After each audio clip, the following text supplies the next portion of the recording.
Lectura del Santo Evangelio según San Juan. Gloria a ti, Señor. Jesús recorría Galilea, pues no quería andar por Judea, porque los judíos trataban de matarlo. Se acercaba ya la fiesta de los judíos, llamada de los campamentos. Cuando los parientes de Jesús habían llegado ya a Jerusalén para la fiesta, también llegó él, pero sin que la gente se diera cuenta, como de incógnito. Algunos que eran de Jerusalén se decían: ¿no es este al que quieren matar? Miren cómo habla libremente y no le dicen nada. ¿Será que los jefes se han convencido que es el Mesías? Pero nosotros sabemos de dónde viene éste. En cambio, cuando llegue el Mesías, nadie sabrá de dónde viene. Jesús, por su parte, mientras enseñaba en el templo, exclamó: ¿con que me conocen a mí y saben de dónde vengo? Pues bien, yo no vengo por mi cuenta, sino enviado por el que es veraz, y a él ustedes no lo conocen. Pero yo sí lo conozco, porque procedo de él y él me ha enviado. Trataron entonces de capturarlo, pero nadie le pudo echar mano, porque todavía no había llegado su hora. Palabra del Señor, gloria a ti, Señor Jesús. Por este santo evangelio se borren nuestros pecados. Alabanzas a ti, oh Cristo. Hermanos, cuanto más nos vamos acercando a la gran solemnidad de la Pascua, también la liturgia de la palabra nos va introduciendo en el ambiente que previo a ese sacrificio del Cordero Inmaculado Jesucristo se vino sintiendo y realizando. Un ambiente hostil hacia él. Las autoridades judías lo soportaban cada vez menos, porque su envidia y su rechazo hacia él crecía. Este evangelio termina diciendo que no le pudieron capturar en esa ocasión porque todavía no había llegado su hora. Conocemos cuál es la hora en este evangelio de San Juan. Es el momento en que Cristo es entregado en las manos de los pecadores y puesto y clavado en la cruz. Su hora es su muerte y con ella nuestra victoria, porque con su muerte, como sabemos, ha pagado la factura pendiente de nuestros primeros padres y de todos nosotros sus descendientes. Pero pongamos la mirada en este ambiente hostil en el que se va cerrando el cerco cada vez más en torno a la persona de Jesús. El Evangelio de San Juan nos va revelando la divinidad de Jesús. Jesús es verdaderamente el Hijo natural del Padre Dios. Por eso decimos de él en el credo: Dios de Dios, luz de luz, Dios verdadero de Dios verdadero. Por eso decimos que es de la misma naturaleza del Padre por quien todo fue hecho. Esta revelación los judíos la rechazan de raíz. Ellos esperan un Mesías según los criterios del mundo y no según los planes de Dios. Cuanto más se va revelando en el Evangelio esta divinidad de Jesús, va aumentando la dureza en el corazón de los impíos. Crece cada vez más la hostilidad contra Jesús. Así se va cerrando el cerco en torno a él.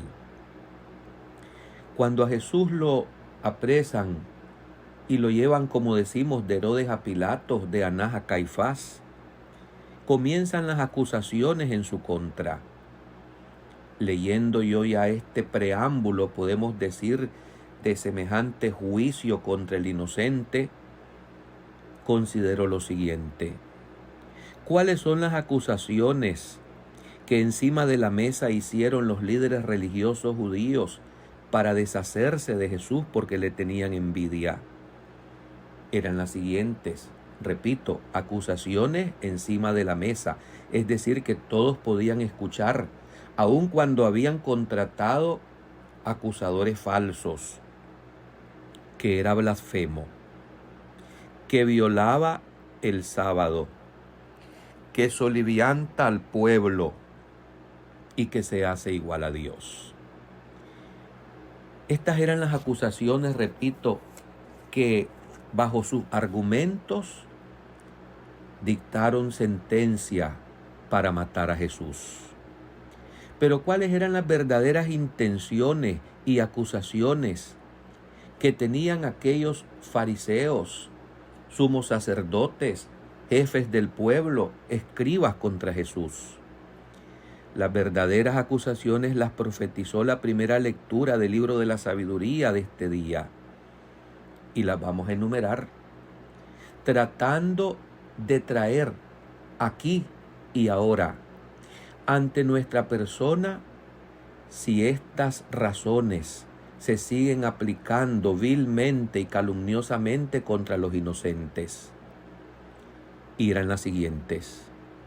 Primero, nos molesta y se opone a lo que hacemos. Segundo, nos echa en cara nuestros pecados. Tercero, nos reprende por faltas contra los principios que fuimos educados. Cuarto, presume que conoce a Dios y se proclama a sí mismo hijo de Dios. Quinto, es un vivo reproche ante nuestro modo de pensar y de actuar, y su sola presencia nos es insoportable, porque lleva vida distinta a los demás. Sexto, nos considera como falsas monedas. Séptimo, se aparta de nuestro modo de vivir como de inmundicias. Octavo, se gloría de tener por Padre a Dios. Ante esta profecía que leemos en el libro de la sabiduría, que forma parte de los libros sapienciales del Antiguo Testamento, los invito para que nos hagamos examen de conciencia cuando nosotros también emitimos juicios contra inocentes. Sobre todo cuando tenemos oportunidades, porque quizás estamos bajo la sombra y el alero del poder, de hacer sentir nuestra mano injusta contra el inocente. ¿Cuántas son las veces que levantando la voz para denunciar el pecado y la injusticia, hay quienes callan y amordazan la misma porque les es insoportable e insufrible? Yo creo que aquellas injusticias que se cometieron en aquel juicio contra el inocente Jesús se sigue dando en el paso de la historia contra sus verdaderos discípulos y contra quienes levantan su voz por la verdad, porque Él que es la verdad ha sido rechazado por las tinieblas de la oscuridad. Hoy en día también hay sectores que pretenden, y de hecho así lo hacen, de apagar la voz de aquellos que la levantan, y es la voz de acuerdo y en coherencia con la misma de Jesús en su evangelio. Definitivamente la injusticia se sigue cometiendo contra el inocente, y sobre todo cuando el que no lo soporta tiene riquezas y tiene poder.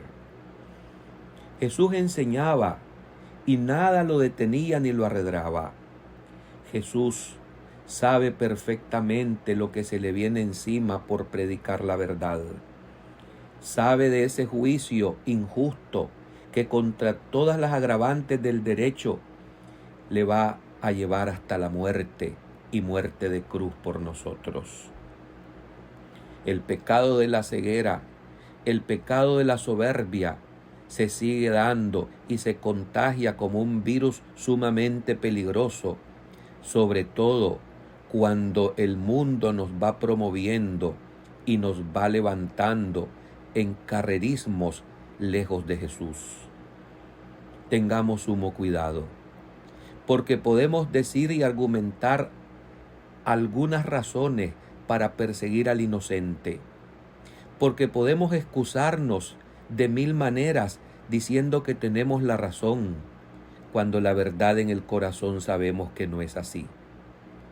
Que este Jesús, que fue llevado injustamente por la envidia de los líderes religiosos judíos a la muerte y muerte ignominiosa de cruz, nos anime, nos ayude, para que también levantemos la voz contra la injusticia, contra la inmoralidad, contra los abusos del poder, contra aquellas situaciones que sabemos que se dan todos los días y que se presentan en apariencia como justas, cuando realmente sus motivaciones son diabólicas y perversas.